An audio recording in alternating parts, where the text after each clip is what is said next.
وقت بخیر. اینجا در تل آویو در مرکز سخنگویان ارتش اسرائیل هستیم، جایی که مجموعه‌ای از سخنگویان ارتش اسرائیل به زبان‌های مختلف مشغول به فعالیت هستند. اما این افتخار رو دارم که امروز در کنار سخنگوی رسمی ارتش اسرائیل سرتیپ دانیال هاگاری باشم. خیلی ممنونم که دعوت من رو برای انجام این مصاحبه قبول کردید و ما رو اینجا در دفتر خودتون پذیرایی کردید. It's my honor to be your guest and it's my honor to speak to the Iranian people. اجازه بدید پیش از اینکه سوالای خودم رو شروع بکنم یک شمای کلی از وضعیتی که الان ارتش اسرائیل داره به ما ارائه کنید. I think when we look today we should all remember where it all started. In the 6th of October every Israeli slept in his bed in the morning. It was Saturday. It was a holiday, a very secret holiday. And people were comfortably sleeping with their families. And all around the Middle East, I think. And there was a decision of Hamas to make it a day of horror, a day of terror. We did not start this war. We did not seek war. No, it's Hamas that started the war. It's Hamas that did a massacre that is worse than ISIS. A massacre where innocent people were brutally murdered, kidnapped, burned, raped. This was Hamas. He took 240 of our men, babies, women, children, the elderly. This is Hamas. He took them hostage. Some of them are still in Gaza. We went to war because of that. It's a very just war that we understand what we're fighting for. We're fighting for our existence, safe borders. We won't have another 7th of October, not in the south and not in the north. We will not have another 7th of October. This is what we're fighting for. And when we look in perspective, since then what have happened? We kept on fighting with Hamas.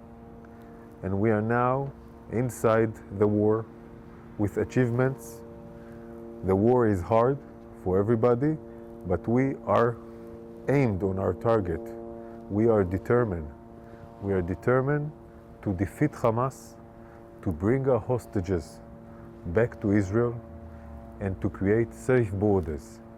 Although we are being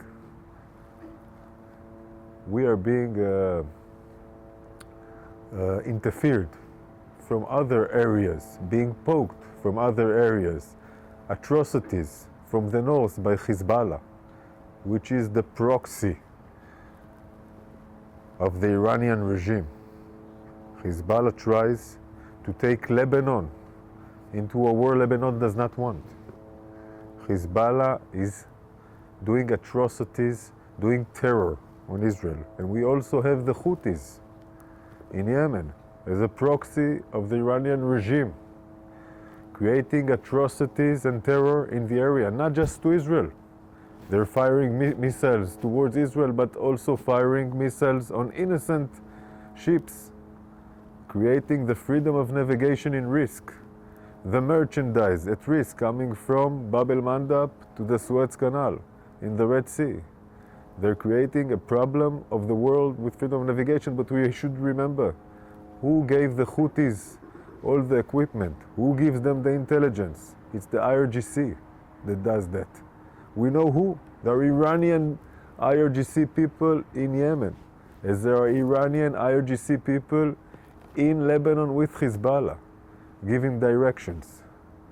At the same time, we are focused on Gaza, and we know how to defend ourselves from the Houthis and from Hezbollah. But when we finish the war, the goals of the war is that we will have safe borders. So we will do whatever we need to do. Now our aim and focus is on Gaza, because this is where our hostages are. اجازه بدید یه سوال شخصی ازتون بکنم. موقعی که صبح 7 اکتبر خبر حمله حماس و کشتار مردم اسرائیل به شما رسید، چه حسی داشتید؟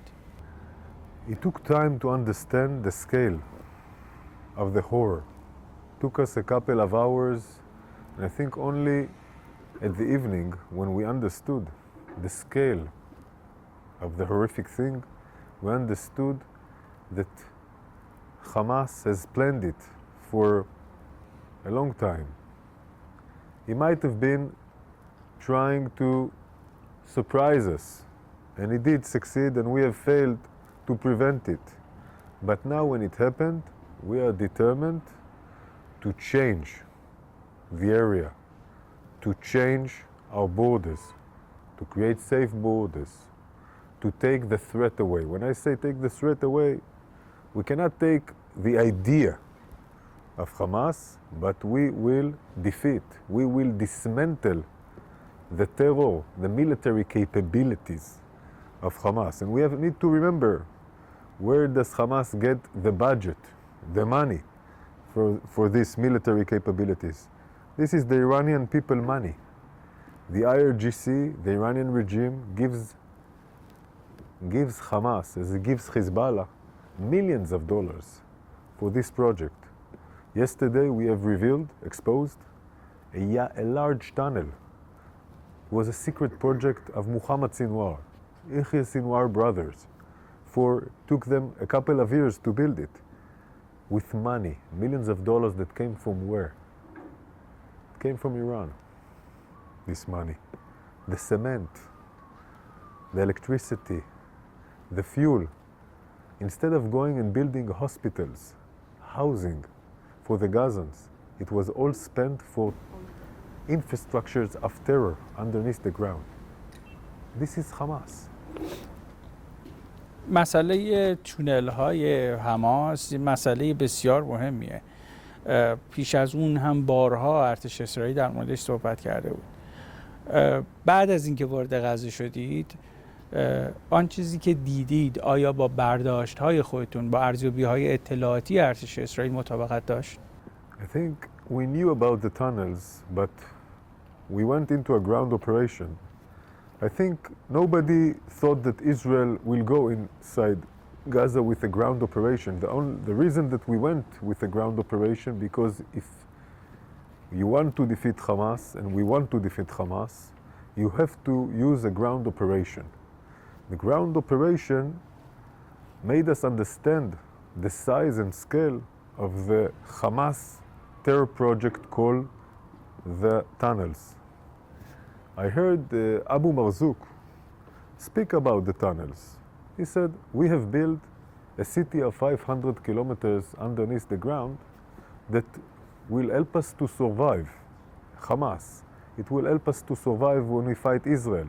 And above the ground, there are all the refugees, the Gazans. This is not our responsibility, Hamas. This is the responsibility of UNRWA and the world, the international organization. Hamas uses the Gazan population as a human shield above the tunnels. This is why when we now understand, we see different cities of terror inside Gaza Strip underneath the ground. In the north, in the center of Gaza, in the south. And Hamas used those cities of terror underneath the ground to create the terror and to fight and to use the terror above the ground, fighting Israel. Rockets, attacks, hiding the hostages, etc., etc.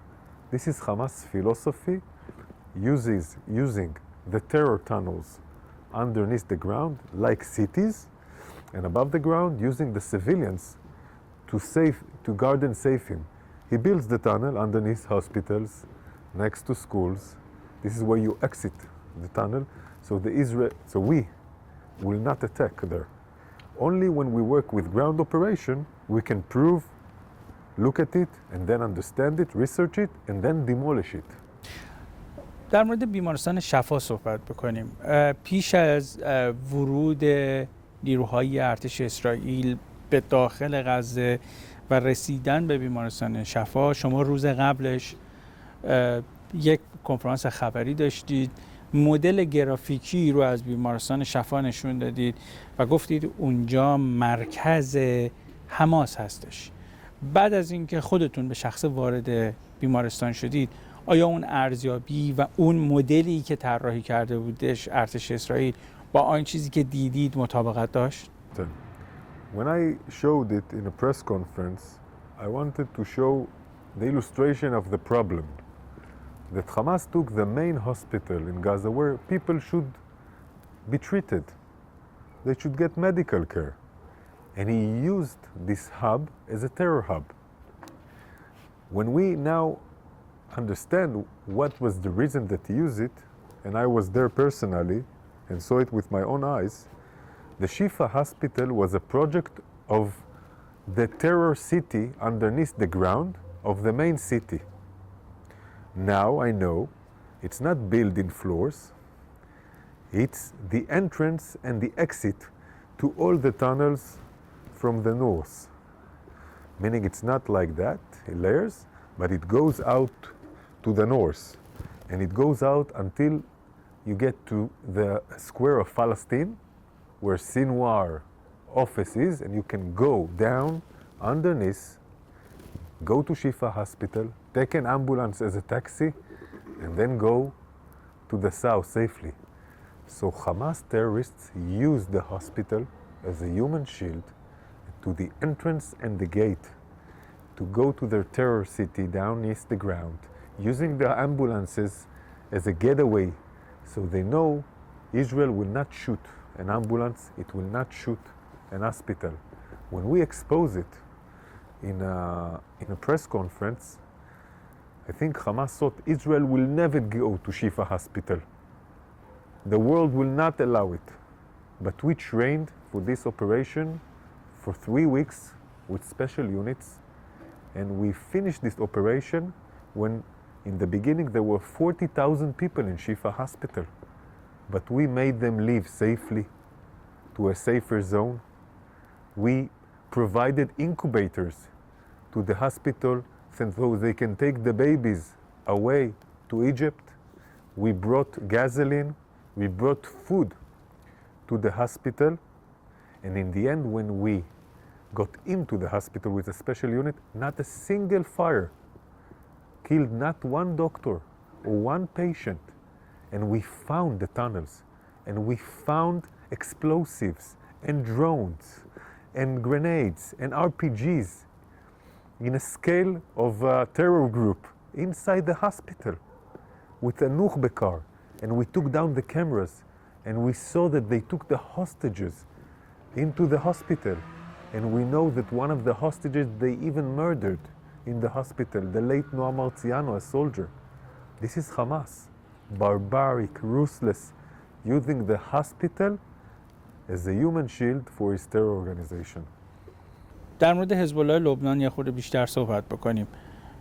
شما چندی پیش گفتید که مرزهای شمالی اسرائیل تا موقعی که حزب الله اقدام به عملیات‌های نظامی خودش میکنه، راکت پراکنی میکنه، منطقه نظامی محسوب میشه.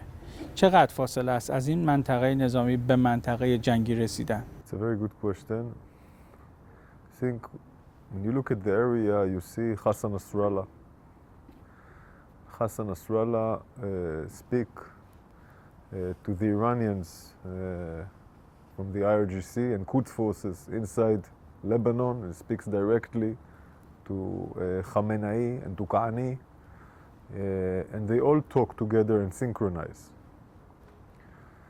And I think Nasrallah remembers in 2006 when Soleimani and Nasrallah were together in Beirut. And I remember Nasrallah saying after the war, if I only knew what will happen to the Dakhia and Beirut, I would never started this war. Maybe it was too long, more than 17 years from now. Israel does not want a war with Lebanon. We want a prosperous Lebanon, a quiet Lebanon, but Nasrallah wants the opposite.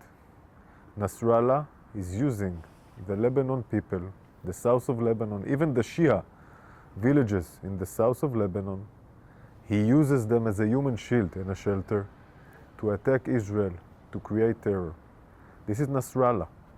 Lebanon is not in a good economical situation, but Nasrallah uses it against the people of Lebanon. And he's taking a huge risk. I heard the secretary of the UN say that if Nasrallah and Hezbollah will keep on doing these things, they will drag Lebanon to a war that Lebanon will be devastating for Lebanon. This is the secretary of the UN, not Israel, saying that. And I tell you that the thing, we do not want a war with Lebanon, but we will not have the same border with Lebanon like on the 6th of October. We will not agree to that. Hezbollah won't be next to our border. Either it will be through a diplomatic solution, but if not, we are preparing ourselves, we are ready, and we will not let Hezbollah be next to our border. عموماً در بسیاری از کشورها بین سیاستمداران و نظامیان اختلافی وجود داره بر سر راه حل هایی که میخوان برسن به یک موضوع. در اسرائیل چقدر این اختلاف وجود داره، به خصوص در مورد الان حزب الله و همین گفتگوهایی که مطرح کردید؟ Israel is a democracy, and you know we have a peace agreement with Egypt. It's very important for us. We have a peace agreement with Jordan. It's very important to us. We have normalization with Bahrain and the UAE. It's very important for us, and we hope to have normalization and peace with other countries, inshallah, with many countries in the region. But as long as we are secure and safe, we will first of all take a look at Israel's security interests. And if in the northern border we'll see that we are secure, it's good. Otherwise, we will have to take our measures in order to make sure that our citizens that live next to the border are secure. Simple as that. Our aims are not at war, but look what happened on the 7th of October. It was Hassan Nasrallah helping Hamas, ISIS, in Gaza, starting firing from the south of Lebanon. And who is dying? Hezbollah's terrorists from the Shia villages are going back with coffins for the Hamas ISIS. He uses them for Hamas ISIS. You remember that Hezbollah took his people to fight in Syria and die for ISIS, to fight against ISIS. Now he takes them to fight for Hamas ISIS. So if he drags them into a war, everybody needs to remember that Nasrallah dragged Lebanon into a war. Israel does not aim to a war, but it will not leave the border unsafe. Our citizens will know that when they go back home, they go to a safe place. شاید اگر یک سال پیش همین موقع با هم اینجا صحبت می‌کردیم در مورد حوثی‌ها و تهدیدشون برای اسرائیل کمتر صحبت می‌کردیم یا اصلاً صحبت نمی‌کردیم. ولی الان حوثی‌ها یک خطر جدی برای اسرائیل محسوب میشن.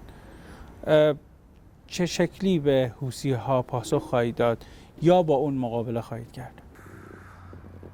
We've been looking at the Houthis. Again, I think when you look at the Houthis, you have to remember what happened between the Houthis and the Saudis. Houthis are doing terror on UAE and Saudi Arabia, the Kingdom of Saudi Arabia. They've been doing terror actions for the last couple of years. And it's, we all know who leads these terror actions, who bring the money, the intelligence, and also the equipment, the shaheds that they are firing, the missiles that they are firing, and also there is an Iranian ship, the Bashad, next to the Yemeni's shore, next to the harbor of Hudaydah. There is an Iranian ship over there, building picture. This is the IRGC that does that, he also have his own representative next to the Houthis, and the world needs to know. And it's not the Houthis that was firing first on tankers in this area. We saw, I think we saw Hajizadeh does that from Iran, and we also saw other actions of terror next to the Hormuz area. So it's under Iranian inspiration, IRGC, they're doing the same in Bab el-Mandab. It's a world problem. It's a world problem. Israel will defend its interests, its assets. And I think it's a world problem, the Houthis, but everybody need to know who stands behind them. Who stands behind them? ما در مورد حزب الله لبنان صحبت میکنیم، حماس، نیروهای نظامی و شبه نظامی که گاهن در کرانه باختری هستند، شبه نظامیان در سوریه، حوثی‌ها. آیا همه اینها رو بخشی از برنامه ایران و جمهوری اسلامی ایران میبینید و یا نه اینها رو از هم جدا میکنید؟ پروژه جمهوری اسلامی رو از پروژه‌ای که اینها دارن با این که همه اینها رو با هم متصل دیدید؟ I think everybody, it's a double interest. There is an Iranian IRGC vision of not from Iranian soul, but using the proxies, the militias in Iraq, the militias in Syria, Hezbollah, and also the Houthis. It's an Iranian project, the IRGC, it's Khamenei project. I think Soleimani was the architect of this perception. But in the same time, still every place has his own interest. Nasrallah still has his own interest. The Houthis still have their own interest. So it's a double game. But we need to make sure that our interests are safe. And we need to make sure that any one of those terror actors know that if you attack Israel, you will be attacked. Israel will not wait for someone else to defend her. We know how to defend ourselves, and we know how to protect ourselves, and the IRGC knows that. And we will make sure that by actions, not by words, that we are understood by actions. در مورد کشته شدن 3 گروگان اسرائیلی که با شلیک اشتباه نیروهای خودی کشته شدند، برخی بر این باورند که شاید این یک مثالی باشه که الان همه در موردش صحبت میکنن چون اینها گروگانهای اسرائیلی بودن و اگر احتمالاً نیروهای فلسطینی بودن اینقدر در موردشون صحبت نمیشد یا اصلا صحبت نمیشد. ارزیابی شما چیه؟ What happened with our 3 Israeli hostages is a tragedy. And we came up in hours and we said we are in charge, the IDF. Its most important thing is to say the truth and to people to trust us and to take responsibility and to learn immediately, lesson learned, and to make sure that everybody knows not to do that again. But we need to research what happened in the brain of one soldier that made a mistake. When those soldiers entered into Gaza, they imagined how they will bring safely and rescue hostages. And something happened because we need to understand, to talk, to speak, to learn. But one mistake cannot say that it's all the same in general. When you talk about the Palestinian in Gaza, and the IDF commander, the General Alevi, said to all the soldiers, it doesn't matter who puts up a white flag. Whether it's an Israeli or a Palestinian, we do not shoot in the IDF. We do not shoot on someone who puts up his hand. We do not shoot. This is a moral code. And sometimes mistakes are done, and we need to learn from them and make sure that they won't repeat again. But this is a war, and we need to make sure in a war that it won't happen. به عنوان سوال پایانی، میدونم که شما در دانشگاه فلسفه خوندید. به عنوان کسی که تحصیل کردید در فلسفه و سیاست، نه به عنوان یک سرباز و یک سرتیپ، چه شکلی میشه از دل جنگ به صلح رسید؟ Philosophy,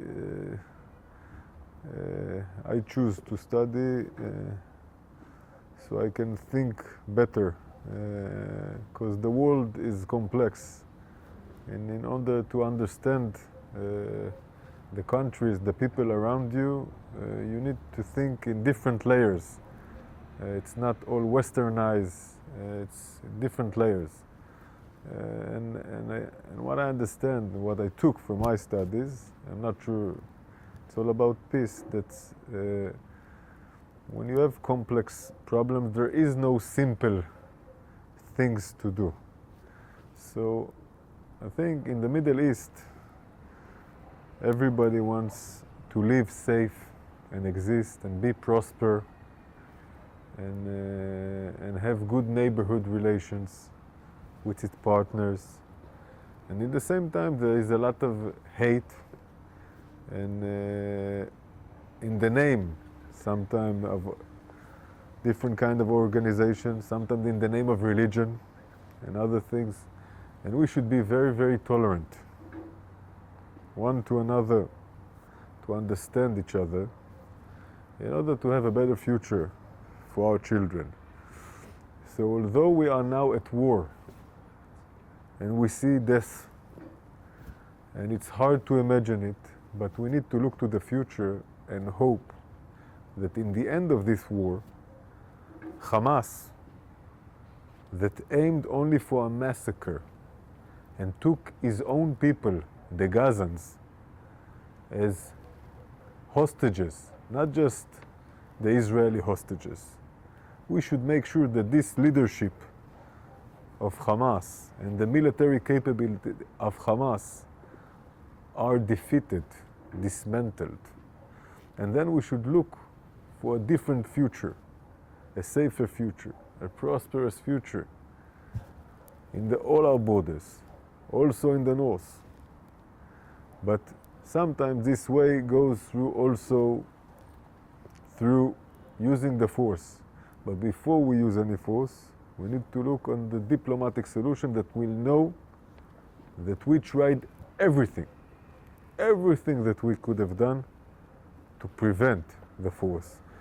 But we have to make sure that we are secure and safe. And unfortunately, it was proven. Years ago, Israel's peace agreement with Egypt was after a war, unfortunately. And Israel peace agreement with Jordan also was after many, many years. Before that there were wars. And inshallah, it will happen again in this region with many places, but we need to make sure that those ones that does not want this area to be an area that is tolerant, an area that knows to respect different kinds of religions, an area that knows to respect different kinds. We are a democracy, a liberal democracy. We won't be something else. We will be plural. This is Israel. If you don't know how to respect it, it's a problem. And at the same time, we need to respect other countries.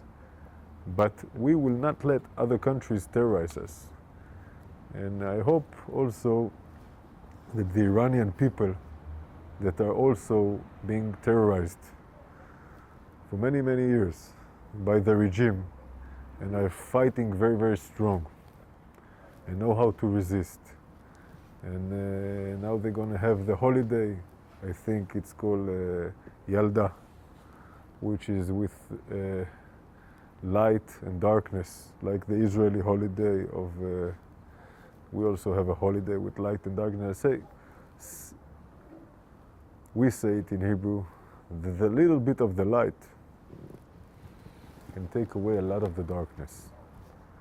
I think the power of our hostages, of our warriors in the battlefield are a little light will take a lot of the darkness. And also, I think for the Iranian people, it's the same. A lot of people has a lot of light. Eventually, it will take away the darkness. We need to believe. سرتیپ دانیال هاگاری، سخنگوی رسمی ارتش اسرائیل، خیلی ممنون از اینکه وقتتون رو در اختیار ما قرار دادید. It was my pleasure. Thank you for coming. Thank you.